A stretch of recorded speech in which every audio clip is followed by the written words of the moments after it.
Hello aspirants, welcome to Mock Officer YouTube channel and this is Arun. நம்ம இன்னைக்கு class 7 linear seating பற்றி பார்த்தோம். So போன Monday வந்து கிளாஸ் 6 அப்லோட் ஆயிருக்கும். ஸோ 8% வச்சு நார்த்து சவுத்து இந்த மாதிரி ஒன் வேரியபிள் வச்சு எப்படி கொஷின்ஸ் வரும் அப்படின்றது எல்லாத்தையும் டீட்டெயிலாக பார்த்தோம். நிறைய கொஷின் 3 கொஷின் வந்து சால்வ் பண்ணி பார்த்தோம்.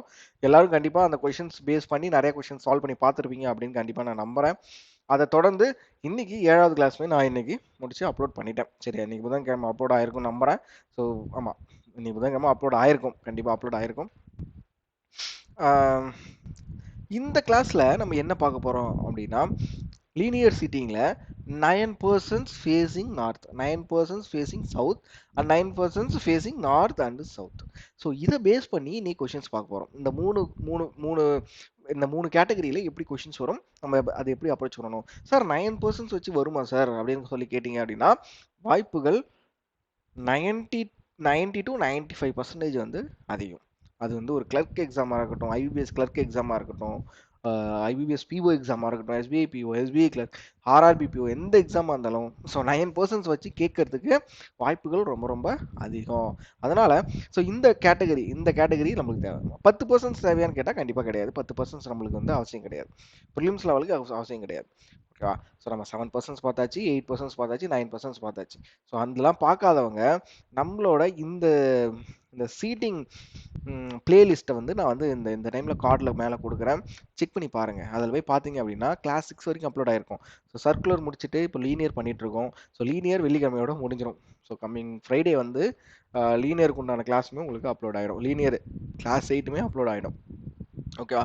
ஸோ கன்ஃபார்மாக அப்லோட் ஆகிடும். ஸோ அதில் வந்து அன்னோன் பற்றி பார்க்க போகிறோம். So unknown persons facing north and facing south. ஓகேவா? ஸோ அது பேஸ் பண்ணி எப்படி கொஷின்ஸ் வரும் அப்படின்றத நம்ம அந்த கிளாஸில் பார்ப்போம். ஸோ இந்த கிளாஸில் இந்த 3 கேட்டகரியில் பார்க்க போகிறோம். ஸோ ஃபஸ்ட்டு கொஷின் போயிடுவோம். என்ன பண்ணுங்கள், பாஸ் பண்ணிவிட்டு நீங்கள் சால்வ் பண்ணுங்கள். சரியா? நீங்கள் சால்வ் பண்ணிவிட்டு அதுக்கப்புறம் நான் சால்வ் பண்ணுற அப்ரோச்சை பாருங்கள். ஓகே. ஸோ மொதல் கொஷின் இதில், சரி முதல் நீங்கள் சால்வ் பண்ணுங்கள், பாஸ் பண்ணிவிட்டு சால்வ் பண்ணுங்கள். ஓகே, எல்லாம் சால்வ் பண்ணியிருப்பீங்க அப்படின்னு கண்டிப்பாக நம்புகிறேன். நான் சால்வ் பண்ணுறேன், கவனிங்க. இங்கே என்ன சொல்கிறாங்க, ஸோ ப்ரீ ஸ்டோரி. ஓகே, என்ன சொல்கிறாங்க, 9 people seated in the linear row facing the north direction அப்படின்ட்டாங்க. ஓகேவா? 9 people பற்றி பேசியிருக்காங்க. ஆனால் இங்கே நம்மளுக்கு யார் யாருன்னு தெரியாது. ஸோ போன கிளாஸ்லாம் பார்த்தீங்க அப்படின்னா E2H, A2H இந்த மாதிரி பர்சன்ஸ் வந்து டிஃபைன் பண்ணிடுவாங்க ஏலேருந்து. இங்கே வந்து எந்தெந்த பர்சனே டிஃபைன் பண்ணலை. ஓகேவா? ஸோ நம்மளோட ஃபஸ்ட்டு பிரச்சனையே அதான். ஸோ நம்மளுக்கு எந்தெந்த பர்சன்ஸ்னு தெரியாது. ஸோ அந்த பர்சன்ஸை வந்து நம்ம டெரைவ் பண்ணி தான் எடுக்கிற மாதிரி இருக்கும். பார்த்துலாமா? டெரைவ் பண்ணிவிடுமா? சரி. One of the adjacent persons of F sits adjacent to the one who sits at the extreme end of the line அப்படின்ட்டாங்க. அப்படின்னா எனக்கு ஒரு விஷயம் தெரியுது. ஓகேவா? என்ன தெரியுது அப்படின்னா, எஃப்க்கு பக்கத்தில் யாரோ இருக்காங்க. ஸோ 2 கேட்டகரி வரையலாம். ஸோ ஃபேஸிங் நார்த் தான். ஸோ எஃப்க்கு பக்கத்தில் ஒருத்தர் இருக்காங்க. எக்ஸிம் ஒன் ஊசி. Okay, one of the adjacent persons of F, எஃப்க்கு பக்கத்தில் யாரோ ஒருத்தர் இருக்காருப்பா. சரியா? adjacent person of F sits adjacent to the one who sits at the extreme end of the line. அப்போனா இங்கே ஒரு கேஸ் வரையலாம். சரியா? மீதி இருக்க 9%, மீதி இருக்க 6% இங்கே வருவாங்க.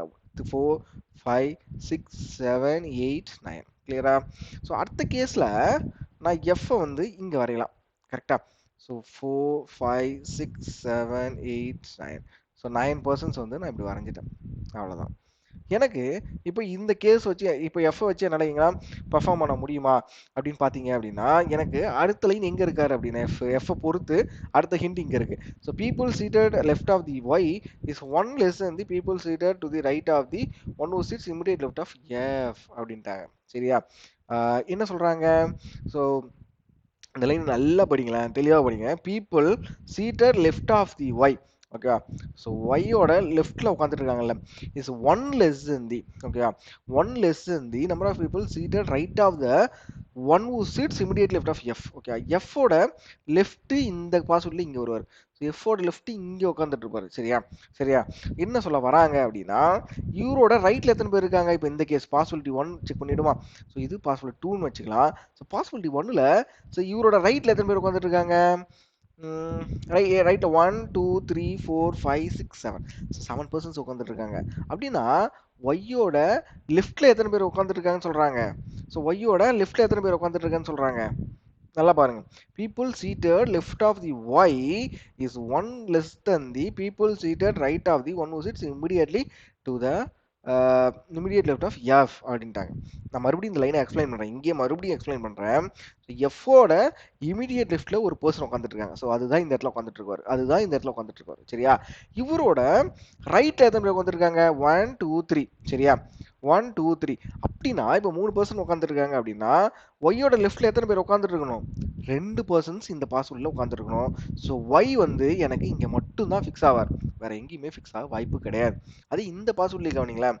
1 2 3 4 5 6.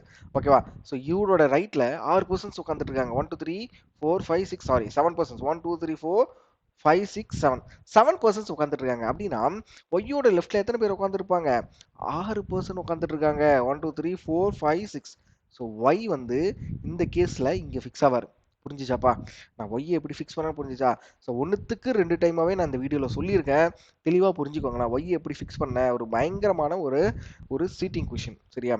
ஒரு எஸ்பிஐ கிளர்க்கு எஸ்பிஐ பிஓல இந்த மாதிரி தான் பயங்கரமாக ட்விஸ்ட் வைப்பான். அவன் என்ன சொல்றானே நம்மளுக்கு புரியாது, அதை புரிஞ்சுக்கிறதுக்கே நம்மளுக்கு 1 நிமிஷம் ஆகிடும்.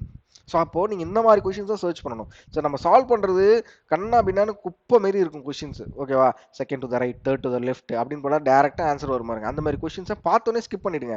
உங்களுக்கு அந்த கொஷின் புரியாத மாதிரி இருக்கா, ட்விஸ்ட் வச்சிருக்கானா நடுவில், அந்த மாதிரி கொஷின்ஸாக எடுங்க. சரி, அந்த மாதிரி கொஷின்ஸாக எடுத்து சால்வ் பண்ணுங்க. ஓகே?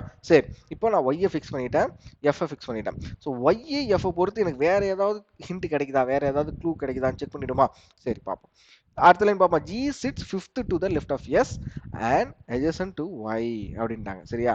யாரு? G sits fifth to the left of S and adjacent to the Y அப்படின்னா G தான் Y யோட adjacentல இருக்காரு. கிளியரா? G தான் Y யோட adjacentல இருக்காரு.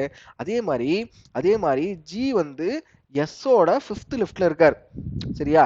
S ஓட ஃபிஃப்த் லெஃப்ட்ல இருக்காரு. இப்போ பாசிபிலிட்டி 1ல கவனிங்களேன். ஸோ பாசிபிலிட்டி 1ல நான் ஜியை இங்கே ஃபிக்ஸ் பண்ணாலும் சரி, இங்கே ஃபிக்ஸ் பண்ணாலும் சரி, எஸ்ஸோட ஃபிஃப்த் லெஃப்டில் போடவே முடியாது.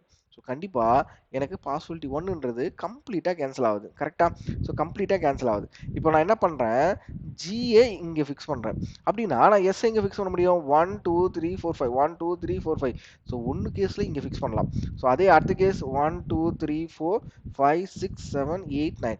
ஸோ இந்த 9 பர்சன்ஸை மறுபடியும் இங்கே ஃபிக்ஸ் பண்ணிக்கிறேன். அடுத்த கேஸ் வருது. ஸோ அடுத்த கேஸ் வர்றதுனால நான் வந்து உங்களுக்கு மறுபடியும் ஒரு பாசிபிலிட்டி கேஸ் போட்டு நான் சால்வ் பண்ணி கட்டிடுறேன். ஸோ அதான் நம்மளுக்கு கரெக்டாக உங்களுக்கு புரியும். சரியா? ஸோ எஃப் இங்கே ஃபிக்ஸ் பண்ணியிருக்கேன். இப்போ என்ன பண்ணுறேன்? இந்த பாசிபிலிட்டி கேஸில் ஜி இங்கே ஃபிக்ஸ் பண்ணுறேன் அப்படின்னா நான் எஸ் எங்கே ஃபிக்ஸ் பண்ண முடியும்? 1 2 3 4 5. நல்லா கவனிங்க. 1 2 3 4 5. இப்போ நான் ஆல்ரெடி இங்கே எஃப் இருக்காரு. ஓகேவா? ஸோ எஸ்ஸை நான் இங்கே போடவே முடியாது. Because I have to fix the S here. So S இங்கே போட்டால் தான் ஜி வந்து fifth to the left of S வரும். 1 2 3 4 5. ஸோ அப்போது எனக்கு இந்த கேஸ் வரையவே முடியாது. கிளியரா? இந்த கேஸ் வரைய முடியாது. ஸோ இந்த கேஸுமே எரர் ஆகிடுது. இது ஒன்று மட்டும் தான் எனக்கு இப்போதைக்கு ஃபாலோ ஆகுது. ஸோ நான் இப்போ என்ன பண்ணிட்டேன்? ஒய் ஃபிக்ஸ் பண்ணிட்டேன், ஜி ஃபிக்ஸ் பண்ணிட்டேன், எஃப் ஃபிக்ஸ் பண்ணிட்டேன், அண்ட் எஸ்ஐயும் ஃபிக்ஸ் பண்ணிட்டேன். ஸோ எல்லாத்தையும் நம்மளுக்கு தேவையான டேரக்ட்லையும் எல்லாத்தையும் ஃபிக்ஸ் பண்ணியாச்சு. சரி, வேற எந்த கனெக்டிங் வேர்டு இருக்கு? வேற என்ன கனெக்டிங் வேர்டு பார்த்தலாமா? n sits third to the right of p அப்படின்றாங்க. So n sits third to the right of p and immediately left of a. யாரு n தான் immediate left of a. சரியா? n sits third to the right of p அப்படின்ட்டாங்க. சரி, இதுதான் diagram. n sits third to the right of p and immediate left of a அப்படின்ட்டாங்க. So நான் இதை எடுத்துகிட்டு போயிட்டு நாங்கள் ஃபிக்ஸ் பண்ணணும். ஸோ எங்கே ஃபிக்ஸ் ஆவார்? எந்த இடத்துல ஃபிக்ஸ் ஆவார்? செக் பண்ணிவிடுமா? எங்கே ஃபிக்ஸ் ஆவார்னு செக் பண்ணிவிடுமா? எனக்கு தேவையான இடம் இந்த இடம் காலியாக இருக்குது, இந்த இடம் காலியாக இருக்குது. ஸோ இதை தாண்டி நான் வேறு எதையாச்சும் லைன் வரணும்னு செக் பண்ணிடுறேன். One of the adjacent persons of F sits adjacent. அந்த லைன் தான் நம்ம ஃபஸ்ட்டு ஃபிக்ஸ் பண்ணோம். சரி, அதை முடிச்சாச்சு. Q sits towards left of C அப்படின்றாங்க. சரி, ரெண்டுமே என்னால் ஃபிக்ஸ் பண்ண முடியல. அதனால இவங்க 2 பேரும் இந்த லைன் அப்படியே இருக்கட்டும். இந்த லைன் ஃபிக்ஸ் பண்ணியாச்சு. ஸோ இந்த லைனை மட்டும் தான் இப்போதைக்கு நான் ஃபிக்ஸ் பண்ண முடியும். வேறு லைன் ஃபிக்ஸ் பண்ண முடியாது. சரி, இதே ஃபிக்ஸ் பண்ணிடலாம்ப்பா. இப்போ பாருங்களேன், இப்போது நான் பிஏ இங்கே போடுறேன். ஸோ என்னை இங்கே போட்டால் ஏவை இங்கே போடலாம். ஓகேவா? ஒரு கேஸ் இங்கே வருது எனக்கு. ஸோ வேறு எந்த கேஸ் வரும்? வேறு எந்த கேஸ் வந்துடும் பார்த்துருமா? ஸோ நான் பிஏ இங்கே போடுறேன் அப்படின்னா 1 2 போட முடியாது. பிகாஸ் ஜி அந்த இடத்துல ஃபிக்ஸ் ஆகிருக்கு. சரி, நான் பிஏ இங்கே போடுறேன் அப்படின்னா என்ன இங்கே போடலாம் அப்படியே ஜி வேறு எங்கேயுமே ஃபிக்ஸ் பண்ண முடியாது. அவ்வளோதான், முடிஞ்சிடுச்சு. அவ்வளோதான், முடிஞ்சிது. இதுக்கு மேலே நம்ம வேறு எங்கேயுமே இந்த கேஸஸ் நம்மளால் ஃபிக்ஸ் பண்ணவே முடியாது. ஸோ நான் ஒரே லைனை மட்டும் நடுவில் விட்டேன். Q sits to the left of the C அப்படின்றாங்க. ஸோ சி இங்கே, கியூ இங்கே. ஸோ என்னோட ஃபைனல் ஆன்சர் இது மட்டும்தான் என்னோட ஃபைனல் ஆன்சர். ஸோ கிளியராக புரிய நம்புறேன். எப்படி அப்ரோச் பண்ணியிருக்கேன் அப்படின்றது உங்களுக்கு புரிய நம்புறேன். ஸோ ஒரு கேஸாக உங்களுக்கு போட்டு பாசிபிலிட்டி நான் வந்து கேன்சல் பண்ணி காட்டுறேன். இதெல்லாம் நீங்கள் எக்ஸாமில் பண்ணக்கூடாது. இது வந்து உங்களுக்கு புரியறதுக்கான செஷன். ஓகே, உங்களுக்கு புரியணும், நான் எப்படி அப்ரோச் பண்ணுறேன் அப்படின்றது உங்களுக்கு புரியணும் அப்படின்றதுக்காக மட்டும்தான் நான் இந்த பாசிபிலிட்டி கேஸை போடுறேன். நீங்கள் டேரெக்டாக இந்த ஒரு கேஸ்லேயே ஆன்சர் அடிக்க ட்ரை பண்ணணும். அந்த அளவுக்கு ப்ராக்டிஸ் பண்ணணும். நிறைய கொஷினை ப்ராக்டிஸ் பண்ணணும். ஓகேவா? ஸோ நெக்ஸ்ட் கொஷின், இதையுமே பாஸ் பண்ணிட்டு சால்வ் பண்ணுங்க. ஓகே, சால்வ் பண்ணியிருப்பீங்க அப்படின்னு நான் கண்டிப்பாக நம்புகிறேன். இதில் என்ன சொல்கிறாங்க, ப்ரீ ஸ்டோரி என்ன சொல்கிறாங்க, 9 people seated in a linear row. சரியா, 9 people பற்றி தான் இங்கேயும் பேசுகிறாங்க. Okay, 9 people seated in a linear row facing the south direction. So important, south direction 9 people. இங்கேயுமே 9 people யார் யாருன்னு நம்மளுக்கு தெரியல. ஓகேவா, நான் என்ன பண்ணுறேன், ஒரு வாட்டி படிச்சுட்டு இந்த ஃபர்ஸ்ட் லைன்லேருந்து ஆரம்பிக்கிறேன். பிகாஸ் நான் கியூ இங்கே ஃபிக்ஸ் பண்ணுறேன் அப்படின்னா எனக்கு அடுத்த கியூவோட கனெக்டிவிட்டி இங்கே இருக்குது. அதனால் நான் டேரெக்டாகவே இதை நான் ஃபிக்ஸ் பண்ணிக்கிறேன். ஓகேவா, so Q sit second to the left of M அப்படின்ட்டாங்க. Q sit second to the left of M அப்படின்ட்டாங்க. சரி, கியூவை இங்கே ஃபிக்ஸ் பண்ணிட்டேன். நெக்ஸ்ட் என்ன சொல்கிறாங்க, நல்லா பாருங்களேன். இந்த சீட்டிங்கை ஒரு வாட்டி ஃபுல்லாக படிச்சிங்க அப்படின்னா எனக்கு இங்கே ஒரு லைன் இருக்குது. என்ன இருக்குது, maximum number of persons were seated between the M and P அப்படின்னா இன்டெரக்டாக என்ன சொல்ல வராங்க, எம்முபியும் எக்ஸ்ட்ரீம் எண்டில் உட்காந்துட்டு இருக்காங்க. ஸோ ஆல்ரெடி நான் எம்ஐ இங்கே போட்டிருக்கேன் அப்படின்னா மேக்ஸிமம் நம்பர் ஆஃப் பர்சன்ஸ்னா எம்மோட ரைட்டில் நான் பிஏ ஃபிக்ஸ் பண்ணவே முடியாது. அப்படின்னா எங்கே தான் ஃபிக்ஸ் பண்ண முடியும், 3 4 5 6 7 8 9th பர்சன் பி இங்கே தான் ஃபிக்ஸ் பண்ண முடியும். ஓகேவா, இந்த லைன் எதுக்கு யூஸ் ஆகுதுன்னு நல்லா தெரிஞ்சுக்கோங்கப்பா. இந்த லைன் எப்படி யூஸ் ஆச்சு, மேக்ஸிமம் நம்பர் ஆஃப் பர்சன்ஸ்னா எம்முக்கு பிக்கு நடுவில் 7 persons, maximum number of persons அதான் 1 2 3 4 5 6 7 8. ஓகே சாரி, 8 பர்சன்ஸ் வந்து உட்காந்துட்டு இருக்காங்க. சாரி, தப்பா சொல்லணும், 1 2 3 4 5 6 சாரி 9 பர்சன்ஸ்னா 8 பர்சன்ஸ் நடுவில் உட்காந்துட்டு இருப்பாங்க. ஓகேவா, இப்போ கரெக்டாக இருக்குமா? ஓகே, 7 பர்சன்ஸ் வந்து நடுவில் உட்காந்துருப்பாங்க. 8% கிடையாது, தப்பாக சொல்லிட்டு இருக்க மறுபடியும். ஸோ 7 பர்சன்ஸ் வந்து நடுவில் உட்காந்துட்டு இருப்பாங்க. ஸோ இதுதான் என்னோட அரேஞ்ச்மெண்ட். எனக்கு தேவையான அரேஞ்ச்மெண்ட் கிடைச்சிருச்சு. இப்போ நான் இந்த லைனை ஃபிக்ஸ் பண்ணலாம். இதை 3 people are seated between the U and Q 1 2 3. So யூக்கும் கியூக்கும் நடுவில் 3 பர்சன்ஸ் வந்து சீட் பண்ணிட்டு இருக்காங்க. So 3 people seated between the U and Q. So இதுவுமே எனக்கு டேரெக்டாக ஃபிக்ஸ் ஆகிடுச்சு, ஒன்றும் பிரச்சனை கிடையாது. At least 3 people were seated between the seated towards the left of the O. At least 3 people. ஓகேவா, அட்லீஸ்ட். ஸோ இந்த அட்லீஸ்ட், அட்மோஸ்ட் இந்த வார்த்தைக்கெல்லாம் அர்த்தம் புரியல அப்படின்னா ஸோ ஃபவுண்டேஷன் கிளாஸோட சீட்டிங் கிளாஸை வந்து லிங்க் மேலே கார்டில் தரேன். சரியா, ஸோ இந்த இடத்துல ஷோ ஆகும் மேலே. ஸோ செக் பண்ணி பாருங்கள். ஸோ சீட்டிங்கில் இந்த மாதிரி வார்த்தைகளை நம்ம எப்படி யூஸ் பண்ணணும் அப்படின்றத தெளிவாக சொல்லியிருப்பேன். So at least 3 people are seated towards the left of O. ஓவோட லெஃப்டில், சாரி சவுத்தா பார்த்தீங்க, நானும் இந்த தப்பு பண்ணுறேன் பாருங்க. ஸோ ஓவோட லெஃப்டில் அட்லீஸ்ட் 3 பர்சன்ஸ் ஆச்சு உட்காந்துருக்கணும். அட்லீஸ்ட் 3 அப்படின்னா 3 இருக்கலாம், 4 இருக்கலாம், 5 இருக்கலாம், 6 இருக்கலாம், எத்தனை இருக்கலாம். பட் 1 இருக்கக்கூடாது, 2 இருக்கக்கூடாது, யாரும் இல்லாமல் இருக்கவே கூடாது. அட்லீஸ்ட் 3னா 3க்கு மேலே இருக்கும். சரியா, who is not adjacent to M and Q. So எம்முக்கும் கியூக்கும் அட்ஜசன்ட் வந்து ஓ இல்லை. ஸோ ஓ எந்தெந்த கேட்டகரியில் வரலாம், இங்கே வரலாமா, ஓ இங்கே வரக்கூடாது. பிகாஸ் லெஃப்ட் ஆஃப் ஓ வந்து அட்லீஸ்ட் 3% சொல்கிறாங்க. ஸோ 1 2 3 ஓ வந்து ஒன்று இந்த கேட்டகரியில் இங்கே வரலாம், இல்லை இங்கே வரலாம். ஸோ ரெண்டு பாசிபிலிட்டி கேசஸ் தான். சரியா, 2 பாசிபிலிட்டி கேசஸ் தான். N sits third to the right of R அப்படின்றாங்க. சரியா, N sits third to the right of R fix பண்ண முடியுமா? சரி, நான் இன்னொரு கேஸ் போட்டு காட்டுறேன் உங்களுக்கு. இப்போ இந்த கேஸில் நான் ஓவை இந்த கேஸில் ஓவை இங்கே ஃபிக்ஸ் பண்ணிக்கிறேன். ஸோ ஓவை இங்கே ஃபிக்ஸ் பண்ணிக்கிறேன். இந்த கேஸில் ஓவை இங்கே ஃபிக்ஸ் பண்ணிக்கிறேன்ப்பா. சரியா, ஸோ கிளியராக இருக்கும் நம்புறேன். இப்போ நெக்ஸ்ட் லைன் எது இருக்குது, இன்னும் எந்த லைன் இருக்குது, N sits third to the right of R. N என்பவர் ஆரோட தேர்ட் ரைட்டில் இருக்காருன்றாங்க. சரி, ஆரோட தேர்ட் ரைட்டு. ஓகே, என் வந்து இப்படி ஃபிக்ஸ் ஆகும். ஸோ இதை எடுத்துன்னு போய் நான் இங்கே இந்த 2 பாஸ்ல இங்கே ஃபிக்ஸ் பண்ணணும். ஃபிக்ஸ் பண்ணி பார்ப்போமா? சரி, அது கூட வேறு எந்த லைன் இருக்கு பார்ப்போமா? At most 1 person seated between the T and S who does not sit towards the left of Q. towards the left of Q. யாரு? S வந்து Qவோட லெஃப்ட்ல இல்லை அப்படின்ட்டாங்க. Qவோட லெஃப்ட் இந்த இடம் ஃபுல்லா. ஸோ எஸ் இங்கே மட்டும்தான் வருவார், டி இங்கே மட்டும்தான் வருவார். கரெக்டா? ஸோ அதே மாதிரி எஸ் இங்கே மட்டும்தான் வருவார். அட்மோஸ்ட் 1 personனா டி அண்ட் எஸ். இங்கே டி இங்கே தான் வரும். அட்மோஸ்ட் 1னா 1 இருக்கணும், கண்டிப்பாக அட்மோஸ்ட் 1 இருக்கலாம், இல்லை 0 இருக்கலாம். சாரி தப்பாக சொல்கிறேன் நினைக்கிறேன். ஸோ அட்மோஸ்ட் அப்படின்னா அட்மோஸ்ட் அப்படின்னா அதான் 1 இல்லை 0 இருக்கலாம். சரியா? 0 இல்லை 1 இருக்கலாம். கரெக்டாக தான் சொல்லியிருக்கேன். 0 இல்லை 1 இருக்கலாம். ஸோ கண்டிப்பாக டீன்றவர் இங்கே மட்டும் தான் ஃபிக்ஸ் ஆவார். வேற எங்கேயுமே டி ஃபிக்ஸ் ஆக வாய்ப்புகள் இல்லை. சரி, அப்போ இன்னும் ஒரு லைன் மட்டும் இருக்கே. எந்த line? n sits third to the right of r அப்படின்ட்டாங்க. ஸோ இந்த இடத்துல நான் ஆல்ரெடி பி ஃபிக்ஸ் ஆகிருக்கு. அப்படின்னா ஆர் வந்து இங்கே ஃபிக்ஸ் ஆகும், n வந்து இங்கே ஃபிக்ஸ் ஆகிடும். கரெக்டாக? n sits third to the right of r. இங்கே எனக்கு இந்த ரெண்டு இடம் மட்டும் தான் காலியாக இருக்குது. ஸோ ஆர் இங்கே ஃபிக்ஸோ n ஃபிக்ஸ் ஆகாது. ஸோ இது எனக்கு கேன்சல் ஆகுது. என்னோட ஃபைனல் ஆன்சர் இதுதான். ஸோ எல்லாருக்குமே இந்த ஆன்சர் வந்திருக்கும் நம்புறேன். யாருக்காச்சும் ஏதாவது ஒரு டிஃப்ரெண்ட் ஆன்சர் வருது அப்படின்னாலும் எனக்கு அது கமெண்ட் செக்ஷனில் சொல்லுங்கள். அது கரெக்டாக இல்லையான்னு நம்ம செக் பண்ணிக்கலாம். ஓகேவா? ஸோ நான் ரிப்ளை போடுறேன். உங்களுக்கு வேறு ஏதாவது டவுட்ஸ் இருக்குது, ஸோ ஒரு பர்சல் சீட்டிங்கில் இந்த மாதிரி வேறு ஏதாவது டவுட்ஸ் இருக்குது அப்படின்னாலும் எனக்கு கமெண்ட் செக்ஷனில் தெரிவிங்க. கண்டிப்பாக நான் அதுக்கு வந்து உங்களுக்கு எக்ஸ்ப்ளனேஷன் கொடுக்குறேன். கண்டிப்பாக கொடுப்பேன். சரி, ஏன்னா எல்லா கமெண்ட்ஸுக்குமே மேக்ஸிமம் நான் ரிப்ளை கொடுத்துருவேன். கமெண்ட்ஸ் உங்களுக்கு ஏதாவது டவுட்ஸ் இருக்குது அப்படின்னா கண்டிப்பாக கமெண்ட் செக்ஷனில் சொல்லுங்கள். சரி, இந்த செஷனோட லாஸ்ட் கொஷின் ஒரு பயங்கரமான கொஷின், ஒரு சூப்பரான கொஷினே சொல்லலாம். ஸோ ஒரு SBI PO moderate level question அப்படின்னு சொல்லலாம். ஸோ இதுலேருந்து என்ன சொல்கிறாங்க? ஓகே, சால்வ் பண்ணுங்கள். பாஸ் பண்ணிவிட்டு சால்வ் பண்ணிவிட்டு அதுக்கப்புறம் வீடியோவை கண்டினியூ பண்ணுங்கள். ஓகே, இங்கே என்ன சொல்கிறாங்க? 9 people A to I அப்படின்ட்டாங்க. ஸோ A to I அப்படின்னா யார் யார்? சரியா?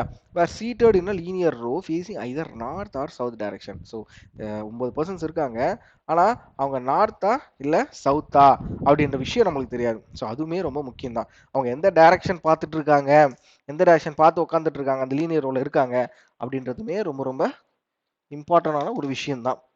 ஓகேவா? ஸோ அதனால ப்ரீ ஸ்டோரி ரொம்ப முக்கியம். ஸோ ப்ரீ ஸ்டோரியை ஒழுங்காக படிச்சுக்கோங்க. இப்போ இங்கே பார்த்தீங்க அப்படின்னா ப்ரீ ஸ்டோரி பார்த்தாச்சு. நெக்ஸ்ட் நம்ம எங்கேருந்து ஸ்டார்ட் பண்ணணும் அப்படின்ற ஒரு விஷயத்தை ஸ்டார்ட் பண்ணோம். So person seated between E and I were facing the same direction as A faces. Okay பா, இதை வந்து நீங்கள் டைம் வச்சு சால்வ் பண்ணி பாருங்க. ஓகே, ஒரு 10 மினிட்ஸ்க்குள்ளே போட முடியுதான்னு பாருங்க. இந்த கொஷின் சூப்பரான ஒரு கொஷின், ஒரு சூப்பரான ஒரு PO level moderate level question, இல்லை PO level hard level question இது. ஓகேவா? சூப்பரான ஒரு கொஷின் இது. சால்வ் பண்ணி பாருங்க. எப்படி எனக்கு இந்த கொஷின் எப்படி இருந்துன்னு எனக்கு கமெண்ட் செக்ஷனில் மறக்காம சொல்லுங்க. ஓகேவா? இதை வந்து சால்வ் பண்ணி பார்த்தவங்க எனக்கு சொல்லுங்க. அதாவது எத்தனை நான் அப்ரோச் பண்ணுறதுக்கு முன்னாடியே நீங்கள் சால்வ் பண்ணியிருப்பீங்களே, ஸோ எப்படி இருந்தது எனக்கு வந்து ஒரு கமெண்ட் மாதிரி சொல்லுங்க, ஒரு ரிவ்யூ மாதிரி சொல்லுங்க. ஓகேவா? சரிப்பா, நான் இந்த லைன்லேருந்து ஆரம்பிக்கிறேன். இந்த பஸ்ஸில் அதாவது both the immediate neighbour of B faces the opposite direction of B who sits immediate left of A. So 2 cases வரும். நான் ஃபர்ஸ்ட் கேஸில் ஏ வந்து சவுத் டைரக்ஷன் வைக்கிறேன். So B who sits immediate left A அப்படின்னா B இங்கே வருவார். இன்டெரக்டாக என்ன சொல்கிறாங்க? பி வந்து ஃபேஸிங் நார்த் டைரக்ஷன் சொல்கிறாங்க. ஏன்? Both the immediate neighbour of B. So பியோட one of the immediate neighbour of வந்து ஏ தான். சரியா? Faces opposite direction of B அப்படின்னா ஸோ ஏ வந்து சவுத் டைரக்ஷன் ஃபேஸ் பண்ணுறாரு அப்படின்னா இங்கே இருக்கிறவரும் சவுத் டைரக்ஷன் தான் ஃபேஸ் பண்ணியிருப்பாரு. பி வந்து அப்போ நார்த் டைரக்ஷன் ஃபேஸ் பண்ணியிருப்பாரு. ஸோ இதே ரெண்டாவது கேஸில் எப்படி போடலாம்? ஸோ ஏ இங்கே ஃபிக்ஸ் பண்ணுறேன் அப்படின்னா ஸோ பிஏ இங்கே ஃபிக்ஸ் பண்ணலாம். இந்த கேஸில் பி வந்து சவுத் ஃபேஸ் பண்ணுவார், பியோட இன்னொரு நெய்பர் வந்து நார்த் ஃபேஸ் பண்ணுவார். ஓகேவா? கிளியரா? ஸோ அடுத்தது நான் எந்த லைனை ஃபிக்ஸ் பண்ணிடலான்னு பார்த்தலாமா? ஸோ அடுத்தது நான் எந்த லைனை ஃபிக்ஸ் பண்ணணும்னு செக் பண்ணிவிடுவோம். G sit second to the left of E both are facing opposite direction and seated adjacent to the D அப்படின்றாங்க. Person seated second to the right of G seated at the left end of the row அப்படின்றாங்க. Okay, ஒரு பயங்கரமான ஒரு clue கிடைச்சிருக்கு. என்ன clue கிடைச்சிருக்கு? Person sits second to the right of G seated at the left end of the row. Okay, அப்படின்னா right left end எனக்கு இதுதான். ஓகேவா? அப்போ இந்த இடத்துல அதாவது ஜியோட செகண்ட் ரைட்ல இருக்கிறவர் தான் லெஃப்ட் எண்டு அப்படின்ட்டாங்க. ஸோ எனக்கு இது லெஃப்ட் எண்டு. ஸோ உங்களோட பேப்பரை அசியூம் பண்ணிக்குவாங்க. ஓகேவா? அப்போ மீதி இருக்க பர்சன் இங்கே தான் வருவாங்க. 4 5 6 7 8 9 முடிஞ்சு போச்சா? ஸோ ஜியோட டைரக்ஷனை ஃபிக்ஸ் பண்ணியாச்சு, ஜியோட பிளேஸையும் நம்ம ஃபிக்ஸ் பண்ணியாச்சு. ஸோ நெக்ஸ்ட் லைன் என்ன சொல்கிறாங்க? H neither faces the same direction D nor sits adjacent to the F. Okay அப்படியே இருக்கணும். இப்போதைக்கு வேறு எதுவும் நம்மளுக்கு டேரக்ட் க்ளூ மாதிரி எதுவும் கிடைக்கல. ஃபிக்ஸ் பண்ணி பார்த்துருவேன். D sits second to the right of F who sits third to the left of I அப்படின்றாங்க. சரி, நம்மளால் அதையுமே ஃபிக்ஸ் பண்ண முடியாது. Person seated between E and I facing same direction as A faces. Okay அதையும் இப்போ நம்மளால் ஃபிக்ஸ் பண்ண முடியாது. வேற எது இருக்கு? இந்த இடத்துல இருக்கு பாருங்க, ஜியை பொறுத்து அடுத்த லைன் இங்கே இருக்கு பாருங்க. G sit second to the left of E both are facing the opposite direction seat adjacent to the D. G sits second to the left of E. ஓகேவா? Second to the left of E and both are facing the opposite direction அப்படின்னா E எங்கே தான் வருவார்? So இ வந்து இங்க மட்டும் தான் வருவாரு. ஓகேவா? And both are facing and seated adjacent to the D and seated adjacent to the D அப்படின்னா ஸோ D ஒரு கேஸ்ல இங்க வரலாம். நல்லா கவனிங்க. இந்த and seat adjacent to the D அப்படின்னா ஜிக்கும் டிக்கும் தான் ரிலேட் பண்றாங்க. சரியா? நம்ம ஆளுங்க ஈக்கும் டிக்கும் ரிலேட் பண்ணிருப்பாங்க. ஸோ தப்பு. ஸோ ஒரு கேஸ்ல D இங்க வரலாம். ஓகேவா? இன்னொரு கேஸ் போட்டுடலாமா? அப்போ 1 2 3.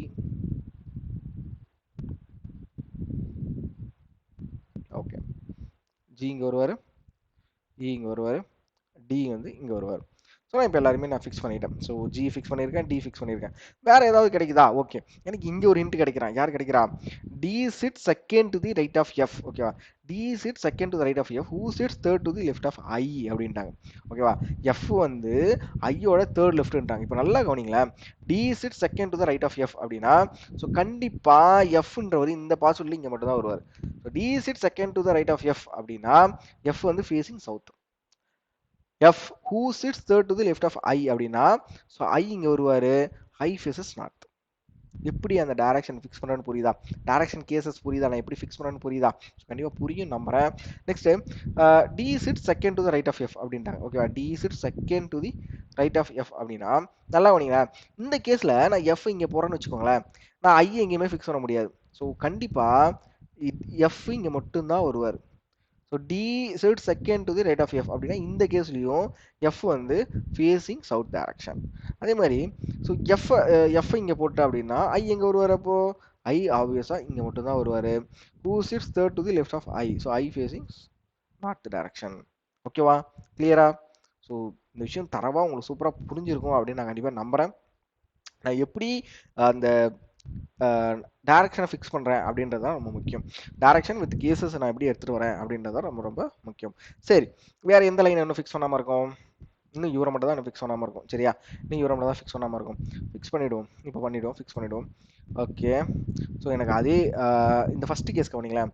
இந்த ஃபஸ்ட்டு கேஸில் பார்த்தீங்க அப்படின்னா ஸோ ஏவும் பியும் நான் எந்த இடத்துல மட்டும்தான் ஃபிக்ஸ் பண்ண முடியும் அப்படின்னா இங்கே மட்டும்தான். அதாவது சாரி வந்து எங்கேயுமே ஃபிக்ஸ் பண்ண முடியாது. கரெக்டா? பிகாஸ் நான் இந்த கேஸில் ஏ வந்து ஃபேஸிங் சவுத் டைரக்ஷன்.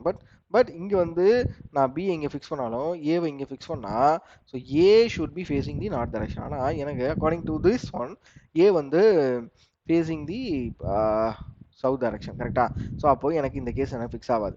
எனக்கு இந்த கேஸ் மட்டும் தான் இந்த பாசிபிலிட்டியில் ஃபிக்ஸ் ஆகும். சரி, இந்த கேஸ் மட்டும் தான் எனக்கு இந்த பாசிபிலிட்டியில் ஃபிக்ஸ் ஆகும். சரி, வேறு ஏதாவது கேஸ் இருக்கா? வேறு ஏதாவது பாசிபிலிட்டி கேசஸ் இருக்கான்னு பார்த்துருமா? சரி, இந்த பாசிபிலிட்டி கேஸை ஃபிக்ஸ் பண்ணியாச்சு. இப்போது இதுக்கு வாங்க, ரெண்டாவது கேஸுக்கு வாங்க.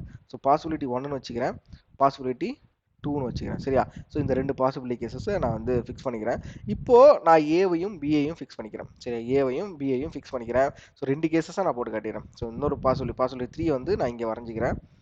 ஏன்னா இதுக்கு இன்னொரு ஆப்ஷன் வரும். பிகாஸ் நான் ஓகே நான் இங்கேயே ஃபிக்ஸ் பண்ணி காட்டுறேன். ஸோ இன்னொரு கேஸ் போடுறதுக்கு நான் இங்கேயே ஃபிக்ஸ் பண்ணி காட்டுறேன். இப்போ நல்லா கவனிங்களேன். இப்போது இங்கே ஏ இங்கே வருவார். சரியா? பி இன்கேஸ் பி இங்கே நான் போகிறேன்னு வச்சுக்கோங்களேன், பி இன்கேஸ் இங்கே போகிறேன்னு வச்சுக்கோங்களேன். ஸோ ஏ வந்து கண்டிப்பாக இங்கே தான் வருவார். ஆனால் ஏவோட லெஃப்டில் தான் பி இருக்கணும். ஸோ நான் ஏவோட டைரக்ஷன் இப்படி தான் போட்டோம். ஆனால் இன்னொரு விஷயம் என்ன, பியோட இமிடியேட் நெய்பர்ஸ் வந்து சேம் டைரக்ஷன் தாங்க. ஸோ பி கன்ஃபார்மாக ஏவும் பி இங்கே ஃபிக்ஸ் ஆக மாட்டாங்க. ஸோ ஏ வந்து இந்த கேஸில் இங்கே ஃபிக்ஸ் ஆவார். ஸோ ஏவோட டைரக்ஷன் இது, பியோட டைரக்ஷன் இது. புரிஞ்சிச்சா? ஸோ நான் இந்த கேஸை எடுத்துகிட்டு போயிட்டு இந்த பாசிபிலிட்டிக்கும் இந்த கேஸை எடுத்துகிட்டு போயிட்டு இந்த பாசிபிலிட்டி நான் எப்படி ஃபிக்ஸ் பண்ணணும்னு புரிஞ்சிச்சா? ஸோ ரெண்டு பாசிபிலிட்டிக்கு ரெண்டு கேட்டகரி வெரைட்டி ஆஃப் செட்டிங்ஸ் வருது. சரியா? சரியா? சரி, இன்னும் ரெண்டு பேரை நான் ஃபிக்ஸ் பண்ணணும். இன்னும் ரெண்டு பேரை எப்படி ஃபிக்ஸ் பண்ண பார்த்துலாமா? ஸோ இன்னும் ஒரு லைன் எந்த லைன் விட்டுருக்கோம்? H is neither faces the same direction D nor sits adjacent to the F. H என்பவர் எஃப்ஓட அட்ஜசன்ட் இல்லை அப்படின்ட்டாங்க. Okay okay. ஸோ ஹெச் இங்கே வரலாம், இங்கே வரக்கூடாது. ஸோ ஹெச் வந்து ஸோ பியில் வந்து ஃபேஸிங் சவுத் டைரக்ஷன். ஓகேவா? Okay. H neither faces the same direction as D nor sits adjacent to the. சரி, ஓகே. ஹெச் இங்கே வரலாம், அப்படி இல்லைனா ஹெச் வந்து இங்கே வரலாம். ஸோ ரெண்டு இடத்துல வரலாம். இன்னும் யாரை விட்டுருக்கோம்? ஏபி சியை விட்டுருக்கோம். So HSC HSC. ஓகேவா? ஸோ இங்கே இங்கே இங்கே இங்கே தான் ஹெச் வரும். ஸோ சி இந்த இடத்துல வருவார். ஓகேவா? ஓகே. இன்னும் எனக்கு பாசிபிலிட்டி கேசஸ் கேன்சல் ஆகவில்லை. Person seated between the E and I. ஓகேவா? Person seated between E and I facing same direction as A faces. So A எந்த டைரக்ஷன் ஃபேஸ் பண்றாரு? சவுத் டைரக்ஷன் ஃபேஸ் பண்றாரு. ஸோ ஈக்கும் ஐக்கு நடுவில் இருக்கவங்களும் சவுத் டைரக்ஷன் ஃபேஸ் பண்ணுவாரு. ஸோ ஐ ஹெச் வந்து சவுத் டைரக்ஷனை ஃபேஸ் பண்ணுவார். இங்கே நல்லா பண்ணீங்களேன். ஸோ ஈக்கும் ஐக்கும் நடுவில் யார் உட்காந்துட்டு இருக்காங்க? ஹெச்சி உட்காந்துட்டு இருக்காங்க. அவங்க வந்து ஏவோட டைரக்ஷன் தான் ஃபேஸ் பண்ணுவாங்க. ஸோ இங்கே உட்காந்துட்டு இருக்காங்க ஏவோட டைரக்ஷன் தான் ஃபேஸ் பண்ணுறாங்க. சரியா? ஏவோட டைரக்ஷன் தான் ஃபேஸ் பண்ணுறாங்க. நம்மளுக்கு இன்னும் பாசிபிள் கேசஸ் கேன்சல் பண்ண முடியல. சரி, இதை வச்சு கேன்சல் பண்ணிடலாம். யாராச்சும் கண்டுபிடிச்சிங்களா? எப்படி இந்த லைன் இது இந்த இந்த ஃபர்ஸ்ட் இது ரெண்டுத்துல எந்த பாசிபிள் கேன்சல் ஆகுது கண்டுபிடிச்சிங்களா? ஸோ கண்டுபிடிச்சிருந்தீங்க அப்படின்னா எனக்கு கமெண்ட் செக்ஷனில் சொல்லுங்க. எப்படி இந்த லைன் கேன்சல் ஆகுது அப்படின்னா, இந்த லைனை கவனிங்களேன். Both are facing the opposite direction. இந்த இடத்துல இந்த போத் ஜி அண்ட் இயை தான் குறிக்குது. அப்போ ஜியும் இக்கும் நடுவுல தான் டி வந்திருப்பாரு. சரியா? ஜியும் இயும் டியோட அட்ஜசன்ட் அப்படின்றது தான் இந்த லைனுக்கு அர்த்தம். சரியா? இந்த லைனுக்கு அர்த்தம். ஓகே, நான் வந்து முன்னாடி என்ன சொல்லியிருப்பேன் அப்படின்னா, ஸோ யாராச்சும் ஒரு ஆள், அதாவது ஜி மட்டும் தான் அட்ஜசன்ட் அப்படின்னு சொல்லியிருப்பேன். ஸோ அது கிடையாது. ஸோ அந்த இடத்துல போத் அப்படின்ற ஒரு வார்த்தை வந்திருக்கு. ஸோ போத் வந்ததால so adjacent to D, both G and E are adjacent to E அப்படின்னா கண்டிப்பா இந்த பாசிபிலிட்டி கேன்சல் ஆயிடுச்சு. சரியா? கண்டிப்பா இந்த பாசிபிலிட்டி கேன்சல் ஆயிடுச்சு. ஸோ அந்த லைன் எப்படி ட்விஸ்டா இருக்குன்னு பாருங்களேன். நான் ஃபர்ஸ்ட் அந்த லைனை சால்வ் பண்ணக்குள்ள நான் உங்கள்கிட்ட என்ன சொன்னேன்? ஸோ ஜி மட்டும் தான் டியோட பக்கத்துல அட்ஜசன்ட் அப்படின்னு சொன்னேன். பட் கிடையாது. ஸோ அந்த both are facing opposite direction and seat adjacent to D. Both are seated adjacent to the D. So அதுதான் அந்த லைனுக்கு அர்த்தம். ஸோ ஹெச்சோட டைரக்ஷன் ஃபைனலாக நீ யாருக்கு டைரக்ஷன் ஃபிக்ஸ் ஆகல? ஸோ ஹெச்னு எதை face same direction D. So ஹெச்சோட டைரக்ஷன் ஃபிக்ஸ் பண்ணியாச்சு. ஹெச் வந்து சவுத் அப்படின்னா டி வந்து நார்த் டைரக்ஷன். ஸோ என்னோட ஃபைனல் ஆன்சர் இதுதான். சரியா? ஸோ ஒரு பயங்கரமான ஒரு கொஸ்டின் பா இது. ஒரு ஹார்ட் லெவல் கொஸ்டின் தான், கன்ஃபார்மாக ஹார்ட் லெவல் கொஸ்டின் தான். பிகாஸ் நான் இதை இப்போ சால்வ் பண்ணவங்கள கூட அந்த ஒரு லைனை வந்து நான் எப்படி இந்த இடத்துல, அதாவது இந்த ரெண்டு பாசிபிலிட்டி கேசஸ் வந்து நின்றுதுல, ஸோ ரெண்டு பாசிபிலிட்டி கேசஸ் தான். அப்போ நான் ஏதோ ஒரு லைனை வந்து ஒழுங்கா படிக்கல, கரெக்டாக ஒழுங்காக புரிஞ்சிக்காம நான் அதை அப்ரோச் பண்ணியிருக்கேன். அதனால எனக்கு ஒரு பாசிபிலிட்டி கேசஸ் அப்படியே நின்று போச்சு கடைசியில். பட் நான் அந்த பஸ்ஸில் மறுபடியும் அந்த சீட்டிங் கொஸ்டின் ஒரு வாட்டி படித்தோடனே தான் எனக்கு தெரியுது அந்த போத் அப்படின்றது வந்து போத் ஜி அண்ட் இக்கு பொருந்தும் அப்படின்ற ஒரு விஷயம் தான் எனக்கு புரிஞ்சிச்சு. ஸோ அதனால seated adjacent to the D வந்து போத் ஜி அண்ட் இ அப்படின்றது ஒரு கன்க்ளூஷனுக்கு வந்து அந்த ஃபர்ஸ்ட் பாசிபிலிட்டி கேன்சல் பண்ணிட்டேன். So second possibility is our correct answer. ஓகேவா? கிளியரா? ஸோ இந்த சம் எல்லாருக்குமே புரிஞ்சிருக்கும் நம்புறேன். ஸோ புரியாதவங்க என்ன பண்ணுங்க, ஒரு வாட்டி ரிவைண்ட் பண்ணுங்க. ரிவைண்ட் பண்ணி மறுபடியும் போட்டு பாருங்க. ஸோ இந்த மாதிரி ட்விஸ்ட் இருக்க கொஷினா சால்வ் பண்ணுங்கப்பா. ஸோ என்னோட ரெக்வஸ்ட் இதுதான். ஸோ ஃபியூச்சரில் நம்மளும் இந்த மாதிரி கொஷின்ஸ் வந்து நிறையவே கொடுக்க ஆரம்பிச்சிடலாம். சரி, எக்ஸாம் ஓரியன்டாக கொடுத்துடலாம். சரியா? ஸோ இப்போதைக்கு எங்களால் யூடியூப் சேனலில் கொடுக்க முடியும், டெலகிராம் சேனலில் கொஷின் சால்வ் பண்ண முடியும். ஸோ நெக்ஸ்ட் லெவல் போகும்போது நம்ம அடுத்த கட்ட நடவடிக்கைகளை பார்த்துக்கலாம். ஸோ இது வரைக்கும் நம்மளோட டெலகிராம் சேனலாக இருக்கட்டும், நம்மளோட யூடியூப் சேனலாக இருக்கட்டும், ஒரு நல்ல ஆதரவு கொடுத்துட்டு வரீங்க. ஸோ அதுக்கே எல்லாருக்குமே வந்து ஒரு மிகப்பெரிய நன்றி. ஓகே, என்னோட மனமார்ந்த நன்றி. பிகாஸ் இது ஆரம்பித்து அரௌண்ட் ஒரு 2 மந்த்ஸாக இருக்கும். ஸோ அதுக்குள்ளேயே ஒரு நல்ல ரெஸ்பான்ஸ் கொடுத்துருக்கீங்க, ஒரு நல்ல ஆதரவு கொடுத்துருக்கீங்க. ஸோ எப்பயுமே ஒரு நல்ல கண்டென்ட்டுக்கு வந்து மக்கள் வந்து எப்பயுமே ஆதரவு தருவாங்க அப்படின்றது தான் என்னை பொறுத்த வரைக்கும் நான் நினச்சிட்டு இருந்தது. ஸோ அது வந்து இப்போ என்னோட விஷயத்துலையுமே அது உண்மையாயிடுச்சு. ஸோ எல்லாருக்குமே நன்றி. அடுத்த கிளாஸ் 8 வந்து ஃப்ரைடே அப்லோட் ஆகிடும். ஸோ மிஸ் பண்ணாமல் அதையும் பார்த்துருங்க. So we will see in the next video. So thank you all. Bye.